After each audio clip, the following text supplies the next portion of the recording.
तो hey guys, स्वागत है आपका हमारे आज के पहले ब्लॉग में। तो ये हमारा पहला ब्लॉग होने वाला है। तो चलिए आपको दिखाते हैं कि सुबह उठते साथ ही हमारा क्या काम रहता है। तो हम आ जाते हैं सीधा चाय वाय पी के से स्टोर रूम में, जहाँ आप देख सकते हैं ये भूसा वगैरह हमने स्टॉक कर रखा है, क्योंकि हमारे यहाँ काफ़ी सारी गाय वगैरह पली हुई हैं, तो जिनके लिए रखना पड़ता है। तो गाइस कुछ इस तरह से जो है हम भूसा भरना स्टार्ट कर देते हैं पंजे की सहायता से। हमने जो हाथ में पकड़ रखा है वो है पंजा, क्योंकि इसमें 5 रॉड लगी होती हैं, इसलिए इसे बोलते हैं पंजा। बाकी आपके यहाँ क्या बोलते हैं कमेंट करके ज़रूर बताएं। तो चलिए हमारा टुकना भर जाता है और फिर हम सीधा आ जाते हैं ये गौशाला के अंदर, जहाँ एक भैंस और एक बछड़ी है। तो हम दोनों के बीच में ये भूसा जो है पलट देते हैं, और वो काफ़ी मज़े के साथ जो है इसे एंजॉय करती हैं। तो गाइस ये मेरा पहला वीडियो था, मुझे नहीं पता था कि फ़ोन कैसे रखना चाहिए, इसलिए जो है यहाँ थोड़ा सा ब्राइटनेस का इशू है। तो हम आ जाते हैं फिर से दोबारा भूसा लेने के लिए, क्योंकि हमारी जो दूसरी गौशाला है वहाँ भी एक गाय और एक बछड़ी है। तो उनके लिए भी जो है ये भूसा हम रख लेते हैं फटाफट से भर के। तो वज़न में काफ़ी हल्का होता है, बट इसमें धूल वगैरह उड़ती है तो काफ़ी खुजली करता है। तो हम अपनी इस ऊबड़-खाबड़ वाली रास्ते से होते हुए चलते हैं सीधा अपनी दूसरी गौशाला की तरफ, और इतने में नेट बीच में आ जाती है। कोई बात नहीं। तो हम आ गए इस दूसरी गौशाला के अंदर, जहाँ आप देख सकते हैं ये प्यारी नन्ही सी बछड़ी जो है भूसा देखकर काफ़ी एक्साइटेड हो जाती है और उछल-कूद करने लगती है। तो जैसे ही हम ये भूसा पलटते हैं उनके खनौटे में, जो कि ही मज़े के साथ जो है फिर ये इसे खाने लगती हैं। और हम फिर चलते हैं फिर से और भूसा लेने के लिए, क्योंकि हमें शाम के लिए भी स्टॉक करके रखना है एक टुकना। तो हमने शाम के लिए भी जो है भाई रख दिया है एक टुकना, आप देख रहे होंगे। तो वही हमारी गौ माता देख रही है पलट के कि चलो शाम की व्यवस्था भी हो गई है, तो हमारी गौ माता के लिए भाई एक लाइक कर दियो। तो चलिए कुछ इस तरह से जो हम इस काम को करके फ्री हो जाते हैं, और हमारी गौ माताएं बड़े ही खुश होकर के जो है इस भूसे को एंजॉय करती हैं।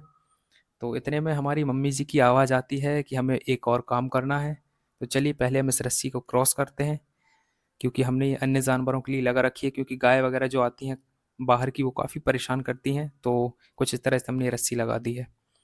तो आप देख सकते हैं भाई काफ़ी बारिश हो रही है, तो काफ़ी कीचड़ वीचड़ सा हो रखा है पूरे रास्ते में। पर कोई नहीं, काम तो हमें करना ही पड़ेगा, क्योंकि हमारी ये जिम्मेदारी है डेली की। क्योंकि हम हैं भाई गांव से, तो काफ़ी सारे काम होते हैं यहाँ। देख सकते हैं भाई पूरा कीचड़ कीचड़ हो गया है, क्योंकि यहाँ से लोग जो है ट्रैक्टर वैक्टर गाड़ियाँ निकालते हैं, तो और रास्ता जो है और बेकार हो जाती है। पर गाइस ये मम्मी जी ने जो है ये पत्थर वगैरह डाल रखे हैं इस तरह से, ताकि हम इन पे पैर रखते हुए इसको क्रॉस कर सकें। पर आप जहाँ देखेंगे भाई पूरे में कीचड़ कीचड़ आपको नज़र आएगा, क्योंकि पूरे में मिट्टी डली है पीली वाली, आप देख रहे होंगे पूरा एकदम कीचड़ कीचड़ हो रखा है हर जहाँ देखो वहीं। खैर कोई नहीं, हमें जाना है उस टंकी के पास तक। तो चलिए जैसे तैसे सावधानी से हम पहुंच जाते हैं टंकी के पास।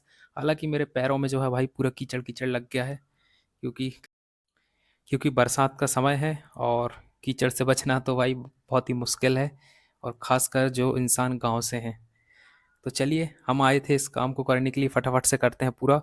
ये रहा भाई एंड कैप, जो कि हमें इसमें पाइप में लगाना है, ताकि जब कभी हम मोटर चालू करें पानी भरने के लिए, तो अब यहाँ पानी ना आए, नहीं तो ओवरफ्लो हो जाएगा, क्योंकि टंकी जो है भाई पूरी भर चुकी है। तो चलिए फटाफट से हमने ये काम कर दिया है, अब चलते हैं सीधा अपने घर। देखते हैं इसके बाद हमें और क्या काम है। तो चलिए इस रस्सी को फटाफट से जो हम पार करते हैं बंदर की तरह कुछ छलांग मार के, और चल पड़ते हैं सीधा घर की तरफ। चलो भाई घर भी पहुंच गए, क्योंकि प्यास भी लग रही है, काफ़ी देर से पानी भी नहीं पिया हमने, काम में लगे थे। तो भाई इतने में चाचा जी का फ़ोन आता है कि हमें जाना है खेत ये खाद लेकर के, क्योंकि मक्के की फसल में जो है खाद डलनी है, क्योंकि बारिश भी नहीं हो रही है अभी। तो खाद डालते भी बन जाएगा आसानी से, ताकि हमारी फसल जो है हरी भरी हो जाए अच्छे से। तो चलिए हम बैठ गए हैं गाड़ी के ऊपर, कुछ इस तरह से खाद रख ली है, अब चलते ही सीधा खेत। तो आप देख रहे होंगे ये आ जाते हैं हम सीधा नहर वाली रास्ते से होते हुए खेत के लिए। भाई पूरा पानी पानी भर रखा है, क्योंकि काफ़ी ज़्यादा बारिश हो रही है कुछ दिन से यहाँ। तो भाई फ़ोन हमारे गिरने वाला था, इसलिए हमने उसके फटाफट से जो है जेब में रख लिया, और हम पहुँच जाते हैं खेत। भाई ये रहा खाद, यूरिया वाला खाद है। जो किसान लोग हैं गाँव के वो तो जानते होंगे, जो शहर के हैं उनके लिए हम बताना ज़रूरी समझते हैं थोड़ा। तो ये रहे हमारे चाचा जी, जो कि खाद डालना स्टार्ट कर दिए हैं। कुछ इस तरह से भाई छिड़काव किया जाता है यूरिया खाद का, या अन्य जो भी खाद रहती हैं डीएपी वगैरह वगैरह। तो चलिए चाचा जी के साथ हम भी हेल्प करते हैं, थोड़ी सी उनके काम में हाथ बटाते हैं, क्योंकि अकेले अगर वो डालेंगे तो भाई काफ़ी समय लग जाएगा, क्योंकि पूरे खेत में जो है खाद डालनी है।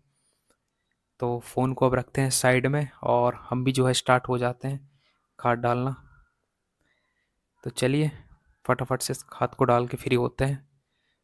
तो भाई हम आ जाते हैं अब सीधा घर, क्योंकि हमारा काम हो गया था पूरा। अब चलते हैं भाई अपनी मेन मंजिल की तरफ, जिसका रास्ता जाता है सीढ़ियों से होते हुए।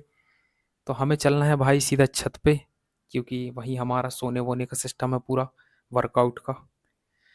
तो हम सब आते हैं खाने पीने के लिए, बाकी काम हमारा रहता है यहीं ऊपर। तो भाई 4 सीढ़ियाँ चढ़ने के बाद काफ़ी थक जाते हैं, क्योंकि ऑलरेडी हम खेत से काम करके आए हैं। तो भाई यहाँ करते हैं हम इस रूम में वर्कआउट, फिर कभी वीडियो में दिखाएंगे आपको। चलो भाई, वीडियो अच्छा लगा तो लाइक करो और मिलते हैं किसी नई वीडियो में। तक के लिए बाय।